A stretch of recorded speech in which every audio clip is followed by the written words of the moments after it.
طارق جمیل صاحب سب جانتے ہیں، دیوبندی تفکر ہے، اہل سنت ہیں. ان کی ایک حافظ صاحب اور ہیں، انہوں نے کتاب لکھی ہے فضائل اہل بیت میں، علامہ اقبال کے کلام میں اہل بیت علیہ السلام کے فضائل.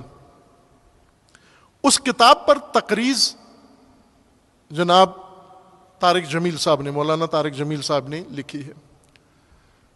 اس تقریض میں چونکہ فضائل اہل بیت کے متعلق تھی، طارق جمیل صاحب وہاں یہ لکھتے ہیں اس تقریض میں کہ میں جب دینی طالب علم تھا، پڑھا میں نے جو دین نصاب پڑھا، اس نصاب میں ایک اہم دین کے باب کی کمی رہ گئی جو مجھے اس وقت محسوس نہیں ہوئی، لیکن بعد میں جب میں نصاب پڑھ کے فارغ التحصیل ہو گیا تو مجھے محسوس ہوا کہ میں تو دین کا ایک بہت بڑا چیپٹر ہی چھوڑ آیا ہوں. نہ وہ نصاب میں شامل تھا، نہ وہ مجھے پڑھایا گیا، اور نہ کسی نے مجھے بتایا.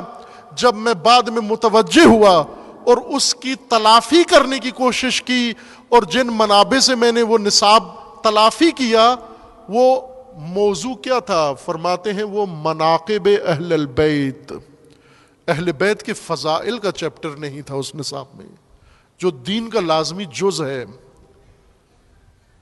جو دین کا لازمی حصہ ہے. اور پھر اس کتاب کے بارے میں لکھا کہ از جملہ یہ کتاب ہے جس نے مجھے بہت فائدہ دیا، معرفت اہل بیت اور فضائل اہل بیت کے متعلق مصنف کا شکریہ ادا کیا.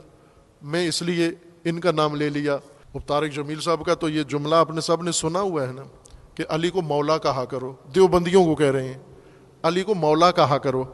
اور جب ان کے چہرے دیکھے، چونکہ جس طرح آپ آج امام حسین علیہ السلام کے متعلق جب کوئی جملہ سنیں کہ امام حسین مجبور نہیں تھے بلکہ مزاحمت کی، تو جو چہرہ آپ کا بنتا ہے وہی دیوبندیوں کا بنا کہ علی مولا ہیں.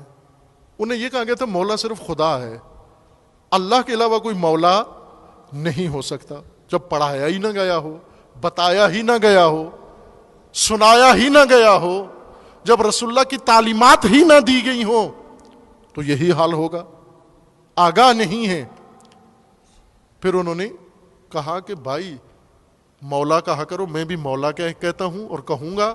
کیوں کہوں گا؟ چونکہ رسول اللہ نے علی کو مولا کہا ہے. اور پھر ایک اور وضاحت کی جو اس سے بھی زیادہ خوبصورت ہے، اور وہ کیا کی؟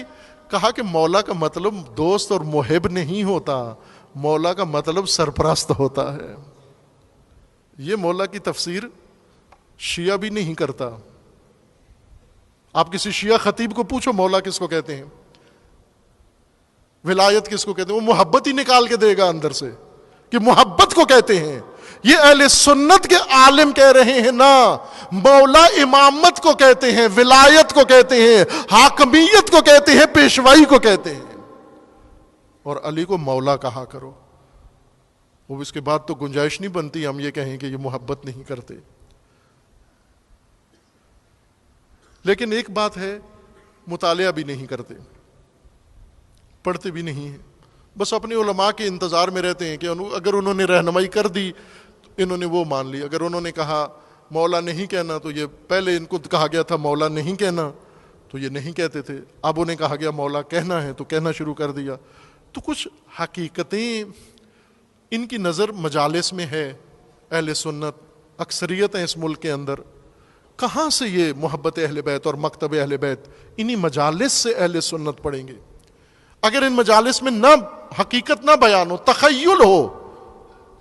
مجھے کتنی شرمندگی بھی ہوئی، افسوس بھی ہوا، وہ مفتی اہل سنت کے کہہ رہے ہیں کہ جب میں بور ہوتا ہوں اور تھک جاتا ہوں بس مطالعہ کر کے تو تفریح کے طور پر میں شیعہ ذاکروں کی سنتا ہوں، کلپ سنتا ہوں، اور لوگوں کو کہہ رہے ہیں آپ بھی سنا کرو کہ یہ بڑی عجیب و غریب مزیدار باتیں کرتے ہیں جو عقل جن میں بھی نہیں آتی، ایسی باتیں کرتے ہیں یہ.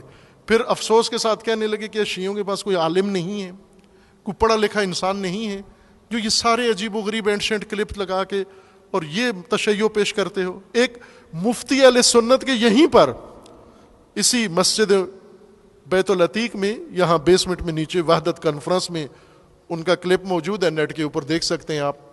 انہوں نے ایک دردمندانہ طور پر یہ بات کہی، کہا کہ مجھے شکوہ ہے آپ سے، آپ شیعوں سے گلہ ہے مجھے، دیوبندی عالم ہے قاری، کہا مجھے گلہ ہے آپ سے، مجھے شکوہ ہے آپ سے، آپ نے کوتاہی کی، آپ نے سستی کی ہے، آپ نے تشیع کا وہ خوبصورت چہرہ تسنن کو دکھایا ہی نہیں ہے۔ کہا وہ جو میں نے یہاں آ کے دیکھا یہ چھپایا ہوا ہے آپ نے،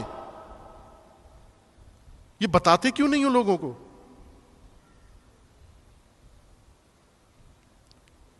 وہ چونکہ خود بھی نہیں پڑھتے، ان کے علماء بھی ان کو نہیں پڑھاتے، اس طرف لاتے ہی نہیں ہیں، دور سے لے جاتے ہیں۔